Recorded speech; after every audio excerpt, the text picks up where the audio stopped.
So Samir, welcome to Dominican Republic. Thank you. You've been defined, Samir, like a CEO on a mission to democratize artificial intelligence, and we have indeed witnessed your work with Fusemachines in areas such as education, entrepreneurship, research of talent.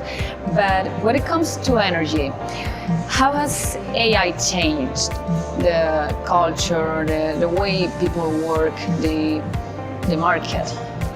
I think AI, particularly going all the way from the home with the smart devices and all the way back to sending data to the grid.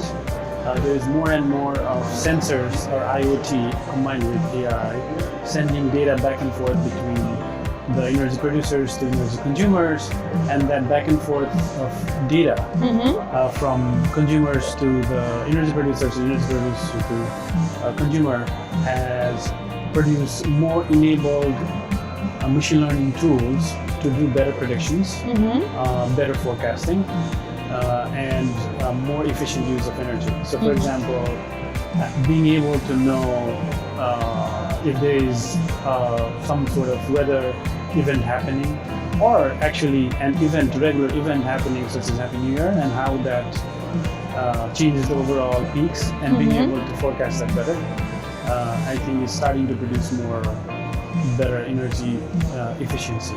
And this is especially important in terms of renewable energy, the forecast, because actually one of the major challenges in this energy sector is the equation between demand and production. Yeah. And talking about data that a few have spoken before, how's the AI impact in this scenario about predictability, forecast? I think one of the challenges for all the especially the old grid versus the production coming from individual homes, right? So there's more and more individual homes that are putting solar panels and actually being a generators of electricity where there is extra energy that can be sent back to the grid. Now, that's a lot of the renewable energies productions like that are not consistent, because if there's less sun, there will be less energy and so forth. So how do we take account of being able to take account of such disparity on large swings and productions from these other sources back into the grid so that there is a better forecasting?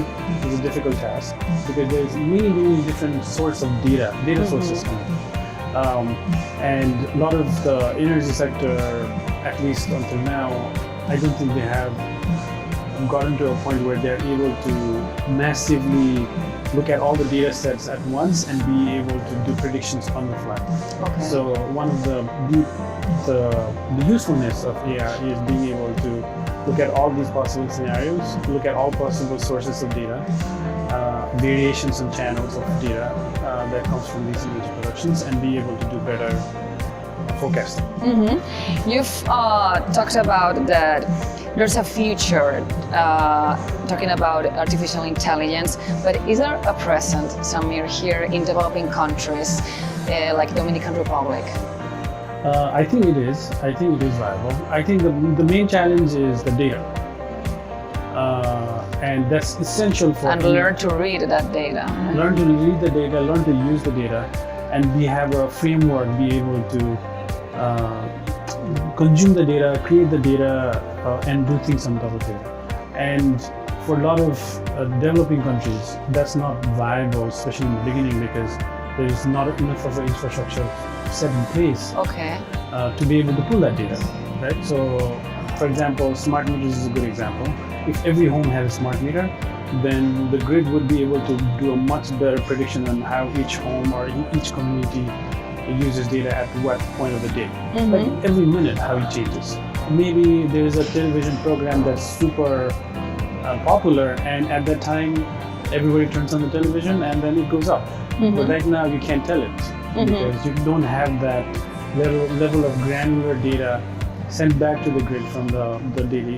You don't have the structure. You don't have the structure. So this infrastructure where you have these sensors on every part of the energy generation, transmission, and consumption is the hard part for developing countries, because there's just no infrastructure set in place. But is it feasible and is it possible to create such sensors and produce such data points across each in developing countries? I think it is, because especially IoT is getting more popular. Sensors are cheaper and cheaper and cheaper. Okay, so which means that's important. yeah, sensors are getting cheaper every day, and more of AI layers, machine learning layers, data layers that sits on top of IoT is also becoming cheaper and cheaper because data storage is getting cheaper. So which means even though it might have cost a lot 10 years ago for a developed world to introduce, it costs a lot cheaper now to be able to put the sensors and create these data layers. So which means developing countries can also try to attempt to do it. So taking into account your experience in Nepal, for instance, what has to be done in this kind of countries? I mean, there needs to be, there's multiple things that needs to be done from the policy level, the government level. To empowering the culture. To empower the culture. And also on the education to the consumers that they need to be aware of it. And as I was giving the example, this education for the consumers is super important, but that's not done enough. So if we are able to give an app to all the consumers and give them a tariff on how the demands fluctuate and how maybe the price changes, then maybe we can say that we can send an alert to people in this zone saying, maybe you shouldn't run dishwasher for the next 3 hours because the price is going to be high and there will be more load on the grid. So why don't you run dishwasher after 3 hours? That's it, and we need to balance it. Yeah. And we have to balance it. And for that, it needs to be, only one can, the business just can't solve it. Government by itself can't solve it.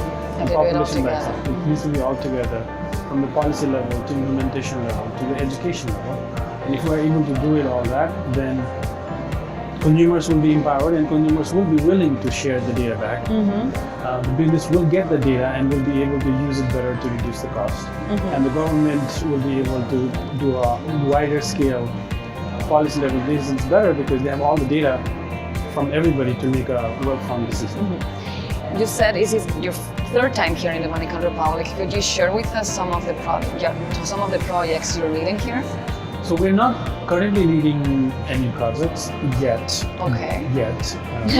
Yet. So this is my third time here. We've been looking into creating our subsidiary of our US company, and we were thinking among the few countries that we evaluated where to go and open a subsidiary. Dominican Republic came out to be on top of our list.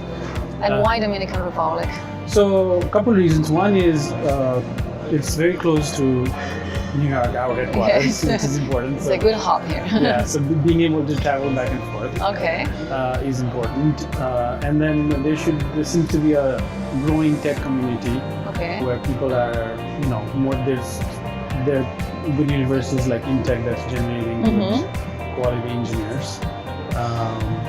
And it's a growing community and growing economy, which could produce better opportunities as well. So in any area specifically, or in terms of technology now we haven't overall? decided. It's more of a technology overall. Okay. So we have a couple of products like customer service automation, sales automation, and then we have a service line of business as well, where we find talent around the world and connect them with the companies in the US. Okay. And that's part of our democratizing mission as well, where we've been, training people, and we've been training a few fellows in DR in Santo Domingo as well.